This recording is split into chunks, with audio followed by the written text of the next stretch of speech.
असं काही नाही. निवडणुका झाल्या, निवडणुकांच्यावर लोकांचा विश्वास उडाला,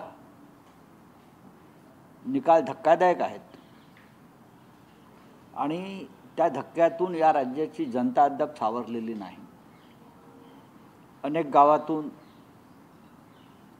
मॉक पोल सुरू आहे. याची कारणं समजून घ्या आणि हे मॉक पोल रोखावं म्हणून गावागावात 144 कलम लावून लोकशाहीचा गळा घोटला जातो. ही या राज्याची परिस्थिती आहे. तरीही EVMच्या माध्यमातून किंवा लोकशाही मार्गाने एक सरकार स्थापन झालेलं आहे. बहुमत असतानाही 12 दिवस 13 दिवस मुख्यमंत्री शपथ घेऊ शकले नाहीत. अंतर्गत लाथाळ्या रुसवे फुगवे जनतेने पाहिले आणि अखेर आज आझाद मैदानावर या राज्याच्या मुख्यमंत्रीपदी देवेंद्र फडणवीस हे विराजमान होत आहेत, शपथ घेत आहेत. महाराष्ट्राच्या परंपरेप्रमाणे आम्ही त्यांना शुभेच्छा देतो आणि यापुढे जोपर्यंत आपण त्या पदावर आहात तोपर्यंत हे महान राज्य जे महाराष्ट्र आहे हे राज्य काळजीपूर्वक सांभाळण्याचं आणि त्याची लूट न होऊ देण्याची जबाबदारी तुमच्यावर आहे. गेल्या 2.5-3 वर्षामध्ये जी महाराष्ट्राची लूट झाली, महाराष्ट्राचा रोजगार, महाराष्ट्राचा उद्योग, महाराष्ट्राची संपत्ती, सार्वजनिक उपक्रम, या सगळ्यांवर जे दरोडे पडले, ही दरोडेखोरी थांबवून महाराष्ट्राला पुन्हा वैभवशाली राज्य बनवण्याची जबाबदारी या महाराष्ट्राच्या नवीन मुख्यमंत्र्यावर आहे. त्यांनी जर अशा प्रकारचं कार्य केलं तर नक्कीच महाराष्ट्र त्यांना एक चांगला मुख्यमंत्री म्हणून त्याची नोंद ठेवेल. प्रोटोकॉलनुसार 6 माजी मुख्यमंत्र्यांना निमंत्रण देण्यात आलेलं आहे. उद्धव ठाकरेंना देखील निमंत्रण आहे. उद्धव ठाकरे जाऊ शकतात? नाही, तर असं आहे की मी दिल्लीत आहे, उद्धव साहेब मुंबईत आहेत, आमचे शिवसेनेचे पक्षप्रमुख. आता अनेक माजी मुख्यमंत्र्यांपैकी काही माजी मुख्यमंत्री त्यांच्याच पक्षामध्ये आहेत. आता त्यातले एक माजी मुख्यमंत्री उपमुख्यमंत्रीपदाची शपथ घेत आहेत. म्हणजे जी टीका श्री देवेंद्र फडणवीस यांच्या बाबतीत झाली होती की कमिशनरचा फौजदार झाला, तसंच आता पार्ट 2 बरं का, त्याच कमिशनरचा फौजदाराचा पार्ट 2 आपल्याला आज आझाद मैदानावरती पाहायला मिळेल. पण प्रत्येकाची एक राजकीय मजबुरी असते. त्याच्यामुळे बरेचसे 1-2 माजी मुख्यमंत्री अशोक चव्हाण हे त्याच पक्षामध्ये आहेत. आता ज्याला जायचं आहे ते जातील. असं आहे की शेवटी नाही, मी आता कसं काय सांगू, मी दिल्लीत आहे. आता प्रोटोकॉलनुसार, राजशिष्टाचारानुसार राज्यातल्या सर्व आमदार आणि खासदारांना आमंत्रण येत असतं आणि त्यानुसार आम्हालाही आलेलं आहे असं मानतो मी. राज्यामध्ये खासदार आमदार ह्यांना अशा प्रकारच्या कार्यक्रमाला बोलवण्याची एक प्रथा परंपरा आहे. ती अद्याप नवीन सरकारनं तोडली नसावी अशी आमची अपेक्षा आहे. कारण दिल्लीतून आणि देशभरातून एवढे पाहुणे, एवढे नेते त्यांचे येतात. त्याच्यामुळे राज्यातल्या भूमिपुत्र आमदार खासदारांना जागा मिळते की नाही तिथे असा एक प्रश्न निर्माण असतो. शेवटी भूमिपुत्र हटाव अशी एक मोहीम जी भाजपने महाराष्ट्रात घेतलेली आहे, त्याच्यामध्ये आमदार खासदार सुद्धा बळी जाऊ शकतात. आज संपूर्ण मंत्रिमंडळ शपथ घेणार आहे, तिघच घेणार आहेत शपथ. आज मुख्यमंत्री म्हणून एकनाथ शिंदे शपथ घेतील की नाही अद्यापपर्यंत क्लिअर झालेलं. ते 100% शपथ घेतील. शपथ टाळण्याची हिंमत जी असते हे ती त्यांच्यात आहे का हे तपासावं लागेल.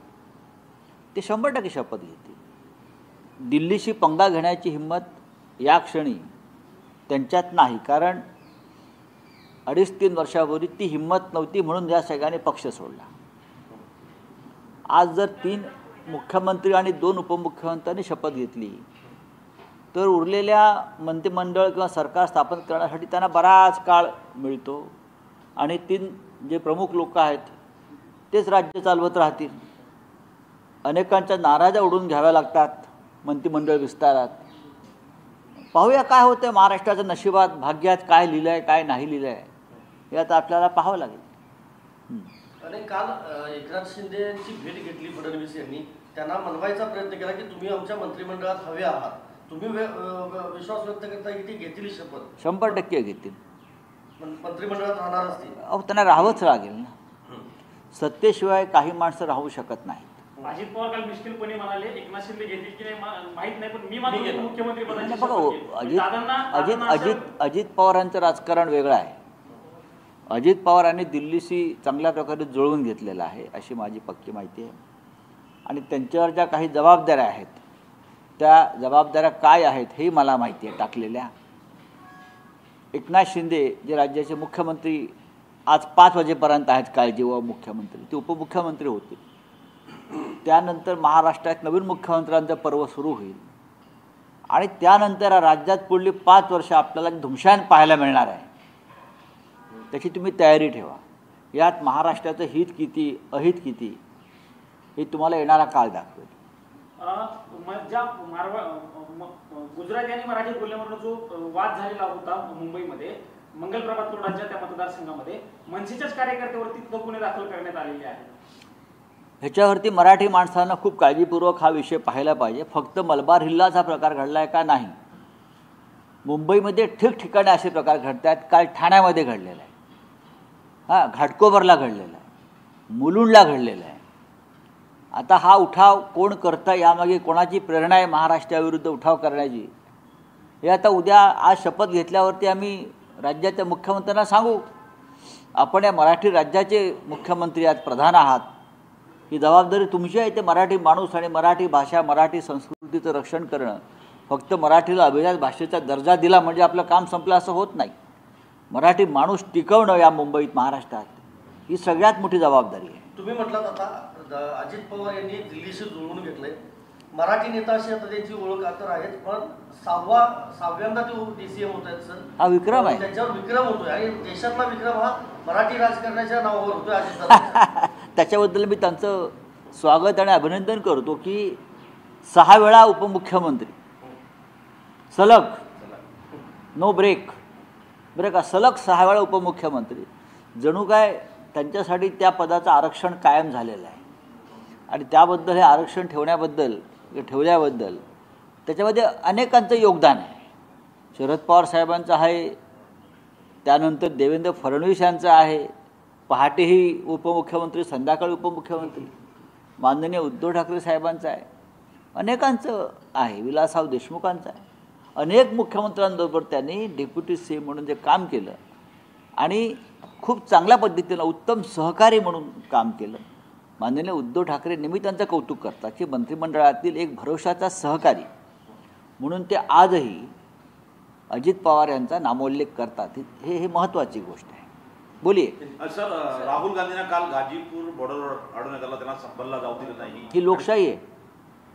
आमच्या देशातली लोकशाही काय आहे तर लोकसभेतल्या विरोधी पक्षनेत्याला, संसदेतल्या विरोधी पक्षनेत्याला संभल येथे जो दंगा घडवला सरकारनं, सरकार प्रायोजित जो दंगा आहे तो घडवला आणि तेथील लोकांची भेट घेण्यासाठी जर या देशातल्या प्रमुख विरोधी पक्षनेत्याला, ज्याला घटनेने काय अधिकार दिलेले आहेत, त्याला तुम्ही रोखता आणि त्याच्यासाठी मोठा पोलीस फौजफाटा सैन्यबळ उभं करता, ही या देशातली लोकशाही आहे. काल जनतेने ती पाहिली. आप बताइए सर, आज देवेंद्र फडणवीस ओथ लेंगे CM और जब वो शिंदे और अजित पवार के साथ थे तो उन्होंने बोला कि हम तीनों मिलकर सरकार चलाएंगे, पर शिंदे ने इस पर कोई जवाब नहीं दिया. बात ऐसी है कि अब शिंदे का इरा ख़त्म हो गया है. 2 साल का ही था, उनकी ज़रूरत थी, वो पूरी हो गई, अब उनको फेंक दिया है. अब शिंदे इस राज्य में कभी मुख्यमंत्री नहीं बनेंगे. मैं आपको बताना चाहता हूँ, ये लोग शिंदे की पार्टी भी तोड़ सकते हैं. ये भाजपा की एक लाइन रही हमेशा पॉलिटिक्स में, जो उनके साथ काम करते हैं उनकी पार्टी तोड़ देते हैं, ख़त्म कर देते हैं. आज से देवेंद्र फडणवीस राज्य के मुख्यमंत्री हो गए. उनके पास बहुमत है. बहुमत होने के बावजूद 15 दिन तक ये सरकार नहीं बना पा रहे थे. उसका मतलब है पार्टी के अंदर या उनके महायुति में कुछ ना कुछ गड़बड़ है और कल से ये गड़बड़ आपको दिखने लगेगी. ये सब है, कोई महाराष्ट्र या देश के हित के लिए काम नहीं कर रहे. ये अपना जो एक स्वार्थ है, उस स्वार्थ के लिए ये लोग एक साथ आए हैं और सरकार चलाने की भाषा करते. उसमें महाराष्ट्र का हित कुछ नहीं है. लेकिन जो नतीजे महाराष्ट्र में आए हैं उसके खिलाफ राज्य की जनता गांव-गांव में सड़क पर आई है. कि हमें ये नतीजे, ये निर्णय मंजूर नहीं है, फिर भी राज्यों को मुख्यमंत्री मिल रहा है, आज शपथ लेंगे, हम उनका अभिनंदन करते हैं और आने वाला जो समय आपको मिलेगा उस पद पर बैठने का, आप महाराष्ट्र के हित के लिए काम करिए, इतना मैं कहूँ। बात ऐसी है कि एक प्रोटोकॉल, एक राष्ट्र शिष्टाचार होता है, सबको बुलाया जाता है, देख लेंगे शाम तक। सर एक सवाल और है कि असम ने कल बीफ बैन कर दिया है किसी पब्लिक प्लेस में, रेस्टोरेंट में, क्योंकि उन्होंने कहा कि कांग्रेस के एलिगेशन से बीफ बांट के इलेक्शन जीता गया। नहीं, मुझे मालूम नहीं ये क्या निर्णय है, लेकिन आरएसएस के प्रमुख नेताओं ने कहा कि इस देश में खाने पीने के ऊपर कोई प्रतिबंध नहीं लगना चाहिए, अपने अपने मर्जी से लोग खाते हैं।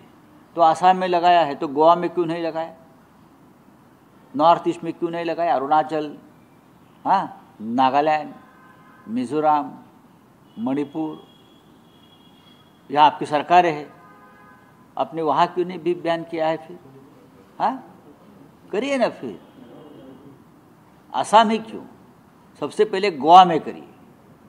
आज पुणे में शिवसेना यूबीडी प्रोटेस्ट भी करने वाली है swearing in ceremony K against. पूरे राज्य में इस प्रकार से प्रोटेस्ट हो रहा है क्योंकि जो नतीजे आए हैं उसके ऊपर जनता का, महाराष्ट्र की जनता का विश्वास नहीं है। Thank you.